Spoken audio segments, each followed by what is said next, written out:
Hello mga ka-Automart, here are just some tips kung bakit mas magandang bumili ng isang used car compared sa brand new car. Okay, alam naman natin that everyone wants a brand new car. Bakit naman hindi? Pero ang brand new car kasi, number one, ang taas ng presyo, and one of the biggest factors is depreciation. Pag bumili ka ng isang kotse, pag drive mo pa lang nito palabas nung factory, nung kasa, babagsak na agad ang value nito between 20 to 30%. Sometimes 10 lang naman, depende yan sa modelo. Pero kung bumili ka ng isang used car, much of the depreciation, wala na.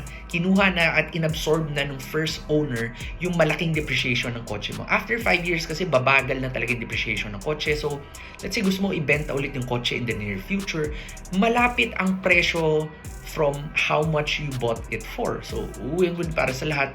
Nagamit mo na yung kotse, hindi pa malaki yung nabawas sa pera mo.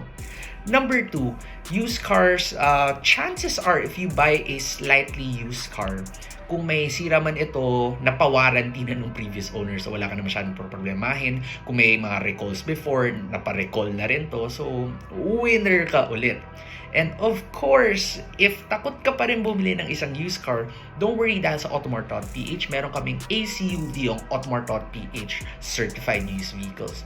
These are used cars na parang brand new na rin. Amoy brand new, mukhang brand new, dinetail na namin, nilinis na namin. Dumaan pa sa 176-point checklist namin. And most importantly, may 5-day money-back guarantee na ito. At yung ibang units rin, may 1 year or 10,000 kilometer warranty.